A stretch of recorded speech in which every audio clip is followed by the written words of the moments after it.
آسیہ اسحاق صاحبہ. یہ M Q M کی بھی ریپریزنٹیشن ہو جائے. شکریہ جناب ڈپٹی اسپیکر صاحب. پاکستان کو 78واں یوم آزادی مبارک. اس ایوان کو پاکستان کا 78واں یوم آزادی مبارک. ہم سب کو یوم آزادی مبارک. یہ جو جشن آزادی اس سال ہم منا رہے ہیں جناب ڈپٹی اسپیکر صاحب، اس جشن آزادی کا رنگ ہی اور ہے، اس کا ڈھنگ ہی اور ہے، اس کا ولولہ ہی کچھ اور ہے، اس کا جذبہ ہی کچھ اور ہے. اور اس جذبے اور ولولے کے پیچھے پاکستان کی وہ شان ہے جو اس نے مئی کے مہینے میں اپنے ازلی دشمن بھارت کو شکست فاش دے کر حاصل کی ہے.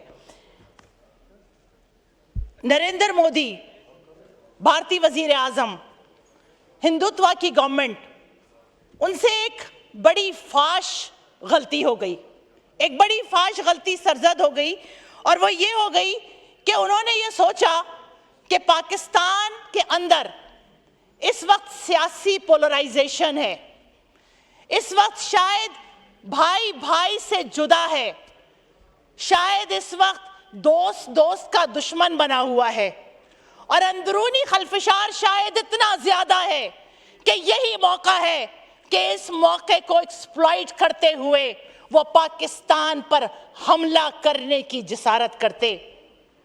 لیکن وہ یہ بھول گئے تھے کہ جیسے ہم دعا مانگتے ہیں، ہم جب دعا مانگتے ہیں تو ہم اول آخر درود شریف کے ساتھ مانگتے ہیں.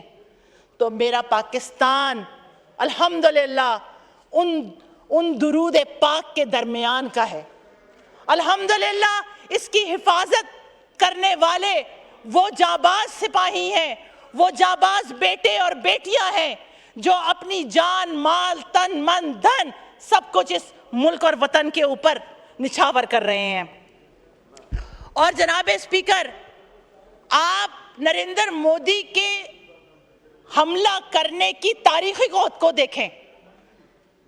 ڈاگ فائٹ جو 6 اور 7 مئی کو ہوئی تھی، اس کا جواب تو رافیل گرا کے اور ان کے مکس گرا کے پاکستان نے دے دیا. لیکن انہوں نے حملہ کس تاریخ کو کیا؟ یہ بہت اہم ہے. انہوں نے حملہ کرنے کے لیے جناب اسپیکر 9 مئی کی تاریخ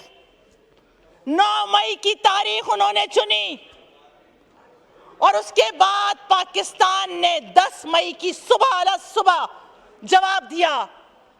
بھارت اور پاکستان کے دشمن بھول گئے تھے کہ پاکستان 9 مئی کو خاموشی سے سہتا ہے، اور 10 مئی کو پورا پاکستان متحد ہو کے دشمن کی اور پاکستان کی سالمیت پر حملہ کرنے والوں کی ایسی کی تیسی پھیرتا ہے.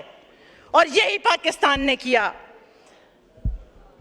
وہ بھارت جو آج سے پہلے، اس مئی مارکہ حق سے پہلے، پاکستان کو آئسولیٹ کرنے کی کوشش کر رہا تھا، ہر جگہ سازش پہ اترا ہوا تھا، آج الحمدللہ پاکستان کے جواب کی وجہ سے بھارت آج خود آئسولیٹ ہو گیا ہے.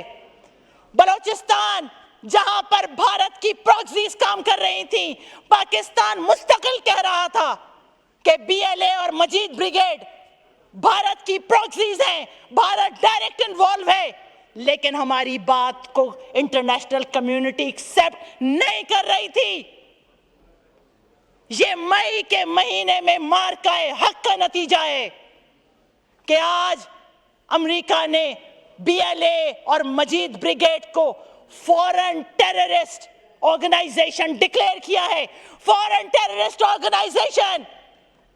بھارت جو بات پاکستان پچھلے کئی سالوں سے کر رہا تھا وہ اب ایکسیپٹ ہوئی ہے. اور میرے بھائی عامر ڈوگر بھائی نے کہا کہ ہم اس آزادی کو، جشن آزادی کو حقیقی آزادی کے طور پہ منائیں گے. تو ڈپٹی اسپیکر صاحب، یہ ہے وہ حقیقی آزادی، یہ ہے وہ حقیقی آزادی کہ آج پاکستان کا پرچم سر بلند ہے، آج انٹرنیشنل کمیونٹیز میں پاکستان کی عزت ہے. اور یہاں اگر میں اپنی نئی جنریشن جین زیز کی تعریف نہ کروں تو وہ زیادتی ہوگی. جی وائنڈ اپ کریں, آخری جی میں بات. وائنڈ اپ کر رہی ہوں. بالکل جی یہ میرے جین زیز کے بچے جو سن 2000 کے بعد پیدا ہوئے ہیں, جن کے کانوں میں صرف یہی آوازیں آتی تھی کہ پاکستان میں کیا رکھا ہے, ہم تو پاکستان کے اندر پیدا ہو کر بیکار ہو گئے. وہ جین زیز بچے, ان کو آج پاکستان کی آزادی کی اہمیت کا اندازہ ہوا ہے. آج وہ بنیان المرصوص کی طرح پاکستان کے ساتھ جڑے ہوئے ہیں اور پاکستان کی عزت کی حفاظت کر رہے ہیں. صرف کہنا بات یہ تھی کہ دنیا ازل سے ابد تک طاقت کے ساتھ ہی جڑی رہے گی, ازل سے ابد تک.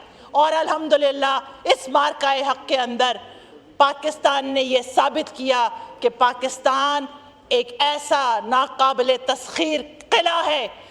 پاکستان اسلام کا, مسلمانوں کا. شکریہ.